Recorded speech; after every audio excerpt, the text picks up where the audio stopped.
Cyril Hanouna. Nous sommes sur Europe 1, il est 11h22 et on a Benabar avec nous aujourd'hui. Merci d'être là, Benabar. On a écouté son nouveau single il y a un instant, un Paris by Night, qu'on a tous dans la tête maintenant. Ah oui. Vous pouvez le redonner, Laurent Guimier?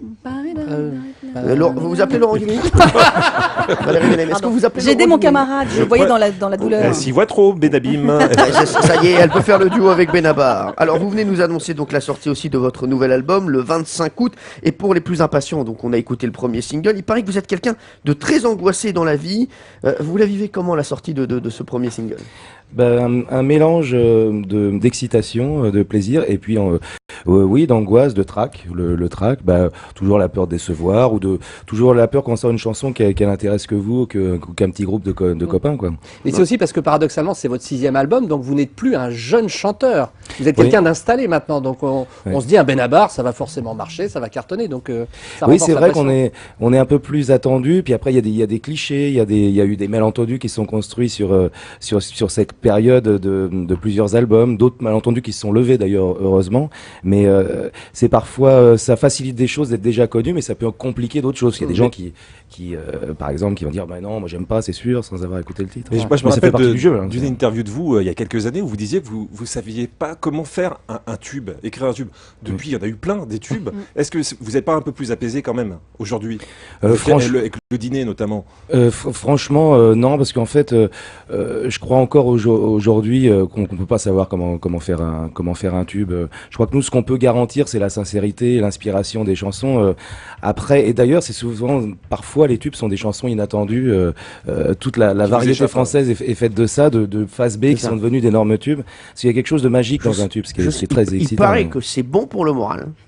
Était à la base une phase B. Non, c'est une phase C même. Oui, c'est ça. Ouais. Il paraît que c'était même pas ce disque, c'était sur la tranche. Et on a réussi à le trouver. On va écouter le dîner tout à l'heure. Mais Valérie voulait revenir un petit peu sur le cinéma, je crois. Oui, parce que c'est vrai qu'on vous a aussi vu au cinéma. Est-ce que vous êtes traqueur comme pour la chanson, ou est-ce qu'au contraire vous êtes plus apaisé au cinéma, puisque c'était peut-être vos premières amours d'écrire pour oui, c'est pareil, mais c'est au moment c'est quand le film sort où c'est très flippant. Ouais, sur le moment où on travaille, comme quand on fait un disque, c'est au moment où on le présente en public. Mais je trouve ça assez légitime et presque assez sain d'avoir le trac, de pas être sûr de soi, de pas être convaincu que de toute façon, quoi qu'on fasse, ça va être bien accepté et que les gens vont adorer. Donc ça force aussi à se remettre en question. Vous vous considérez comme un chanteur qui fait du cinéma ou un acteur qui chante? Ou pour vous c'est pareil comme un chanteur qui fait du cinéma. Elle a posé la même question à Patrick Bruel. Et qu'a-t-il répondu? Pour la petite histoire. Il lui a dit, écoute-moi bien. Valérie, j'ai pas envie de te parler de ça, j'ai rien à foutre. Chanteur, ma vie je la trace. Et puis le théâtre aussi, Cyril l'a dit, Jacques Weber, quand vous aviez 25 ans et que vous faisiez vos tournées dans les bars, est-ce que vous pensiez un jour monter sur les planches à côté de Jacques Weber? Non, ça vraiment. C'était un rêve quand même. Ah oui, ça fait partie des cadeaux que permettent ce métier-là, vraiment des coups de bol, parce que c'est comme ça que ça s'appelle, de pouvoir monter déjà pouvoir faire du théâtre, et puis en plus avec quelqu'un comme Jacques, c'était inespéré, mise en scène par Isabelle Nanty, c'est un bon souvenir professionnel, mais surtout humain, quoi. Et justement, quand vous écoutez, on vous sent assez serein aussi, en tout cas par rapport à la notoriété et au succès. Est-ce que ça vous a aidé finalement d'avoir le succès à 30 ans? C'est-à-dire que vous étiez bien ancré. Est-ce que ça vous a évité la grosse tête? Oui, je crois. Ah oui. Je crois, ouais. Après la grosse tête, on le sait tous, hein, il y a des boulangers qui ont la grosse tête, on n'est pas forcément. Oui, j'étais chez Midas la semaine dernière. Il a un melon. Ils m'ont changé mon pot, le gars il avait une testasse. C'est bon quoi, va, tu redescends 2 minutes.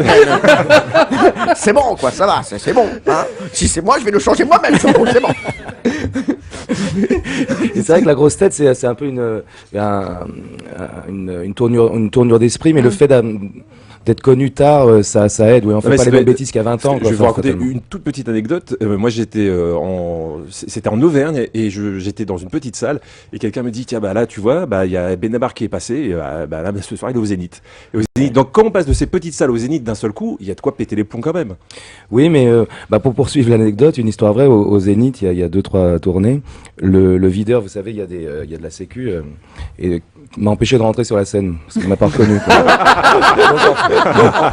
C'est fort. En fait, moi, j'ai pas la grosse tête parce que je peux pas avoir la grosse tête. J'aimerais bien l'avoir, mais c'est toujours quelqu'un pour me faire redescendre.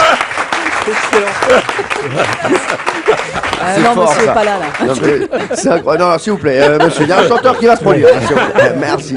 Benabar, vous restez avec nous. Il y a l'histoire de Pierre Bellemare qui arrive dans un instant. On aura également le vrai faux sur Benabar et il y a l'interview Les Pieds dans le plat. Oui, ils vont être méchants avec vous, mais c'est aussi leur métier. À tout de suite sur Europe.